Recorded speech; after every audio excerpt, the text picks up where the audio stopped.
اچھا حج کے موقع پہ ایک میں وضاحت کر دوں, ابھی میں حج کیا ہے نا, حج کے بعد میرا یہ جمعے کے بعد دوسرا بیان ہے.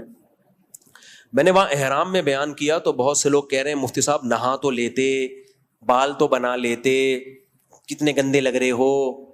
میرا بیان ہے نا عرفات میں, وہاں میں نے بیان کیا.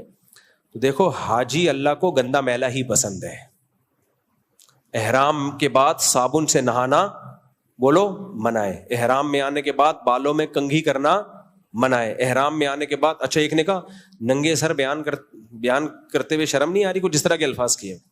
مولانا ہوتے ہو, مولانا لوگ تو سر ڈھانپ کے رکھتے ہیں. تو مجھے اندازہ وہ بہت سارے لوگوں کو بیچاروں کو معلومات ہی نہیں ہے. احرام میں آپ سر نہیں ڈھانک سکتے, آپ کو دیوانوں کی طرح ہی رہنا پڑتا ہے. احرام میں آنے کے بعد آپ صابن سے نہیں نہا سکتے. نارمل پانی سے بھی نہائیں تو زیادہ میل کچیل دور نہیں کرنا چاہیے. اس میں پانی سے نہانے کا مقصد صرف گرمی دور کرنا ہو, بس, اس کے علاوہ نہیں. اور حج کی بھی 3 قسمیں, ایک ہوتا ہے ڈائریکٹ حج کیا, ایک ہوتا ہے حج تمتع, عمرہ کیا, احرام سے باہر آ گئے, پھر اپنے ڈریس میں گھومے, پھر آپ نے دوبارہ حج کا احرام باندھا. سب سے مشکل اور اجر والا حج ہے حج قران.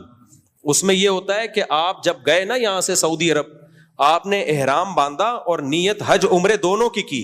اس میں آپ کا احرام بہت لمبا ہو جاتا ہے, کیونکہ عمرہ کرنے کے بعد آپ جتنے دن حرم میں رہو گے آپ احرام میں ہی رہو گے. پھر تو ہمارے اکثر اساتذہ نے مجھ سمیت وہ قران والا حج ہی کیا تھا, تو اس میں اور زیادہ حلیہ خراب ہو جاتا ہے انسان کا, بال بنے نہیں اتنے دنوں سے. تو یہ اللہ کو حج میں یہی والا اسٹائل پسند ہے.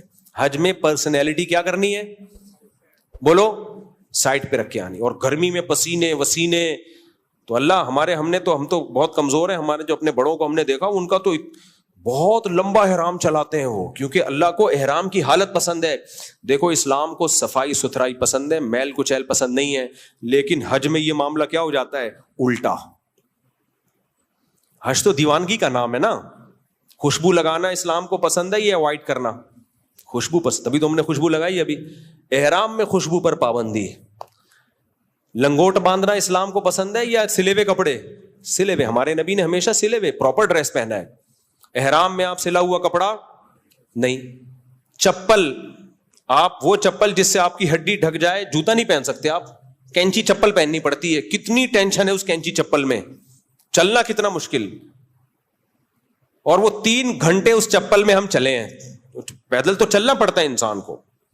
وہاں حج میں ہو نہیں سکتا کہ آپ پیدل نہ چلیں, کراؤڈ اتنا ہوتا ہے کہ وہ چلنا پڑتا ہے. تو حاجی کا مطلب ہی یہی ہے. پھر احرام ہمارا بہت میلا بھی ہو گیا تھا. ہاں یہ نہیں ہے کہ خود سے میل لگاؤ اپنے اوپر کہ کیچڑ لے کے مل رہا ہے. اللہ کو میلا حاجی پسند ہے جو اللہ کی طرف سے ہو جائے, کیونکہ جو اللہ نے پابندیاں لگائی ہیں آپ کے اوپر, ان پابندیوں کی وجہ سے جو میل کچیل, بال پراگندہ. حدیث میں آتا ہے ایک صحابی, کیونکہ پہلے زمانے میں احرام بہت لمبا ہوتا تھا, اب تو ہم جہاز سے گئے زبردست, پتہ ہی نہیں چلا. پہلے تو مدینہ سے آ رہے ہیں اور عراق سے آ رہے ہیں, 20 دن, ایک مہینہ احرام میں ہوتا تھا. تو ایک صحابی کے بڑے بال تھے, ان کے سر میں جوئیں پڑ گئی تھیں. سر نیچے کرتے تھے جوئیں گرتی تھیں, سمجھ رہے ہیں. یہ حالت ہو گئی تھی نبی صلی اللہ علیہ وسلم کے ساتھ حج میں ان صحابی کی. تو آپ نے فرمایا لعلک تضرک ہامتک او ہامک او کما قال صلی اللہ علیہ وسلم. آپ نے فرمایا لگ رہا ہے یہ جو جوئیں ہیں یہ تمہیں بہت سخت پریشان کر رہی ہیں. ان کو سخت, اب اتنی شدید تکلیف میں پھر آپ نے ان کو اجازت دی کہ تم اپنا سر منڈوا سکتے ہو لیکن دم دے دینا. مجھے ابھی حدیث کے پورے الفاظ یاد نہیں ہیں, بہت عرصہ ہو گیا یہ حدیث پڑھے ہوئے. اس طرح اس کا مفہوم میں اپنے الفاظ میں بیان کر رہا ہوں, کیونکہ اب اتنی تکلیف ہو جائے کہ وہ خون چوسنا شروع کر دیں اور بہت سخت ٹینشن ہو. لیکن اس سے اتنا تو پتہ چلتا ہے کہ کیا حالت ہو جاتی تھی صحابہ کی احرام میں. آج کل تو بڑے VIP حج ہیں بھائی, بڑے VIP حج ہیں. اس میں بھی آپ احرام میں لوگ ایسی کوشش کر رہے ہوتے ہیں, بس خواتین برش سے بال بنا رہی ہیں احرام میں. میرے پاس مسائل آئے کہ وہ میری وائف جو ہے وہ بال بناتی ہیں تو بال ٹوٹ جاتے ہیں. میں نے کہا میرے بھائی ان سے بولو احرام کی حالت میں بال نہ بنائے, بال ٹوٹیں گے نا. تو ابھی یہ بیوٹی شیوٹی تھوڑے دنوں کے لیے ایک طرف رکھ دیں. مسئلہ پتہ نہیں تھا بیچاری کو, ظاہر ہے بہت سے لوگ جاتے ہیں کو مسائل پتہ نہیں ہوتے. تو احرام ہے ہی اسی چیز کا نام.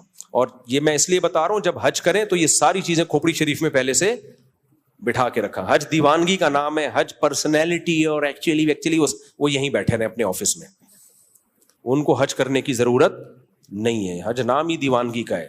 میلے کچیلے پسینے روڑتے ہوئے مزدلفہ میں دیکھا کرو ارب پتی لوگ. ایسے لوگ نے بھی مزدلفہ میں زمین پہ سڑک پہ پڑے ہوئے جو 1.5 کروڑ کا حج کر رہے تھے, جن کی 2 کروڑ روپے 3 کروڑ مہینے کی آمدن ہے, مزدلفہ میں کھلے آسمان کے نیچے پڑے ہوئے ہیں. تو اللہ کو یہی پسند ہے, حج نام ہی اسی چیز کا. اللہ تعالیٰ سمجھنے کے عمل کی توفیق عطا فرمائے.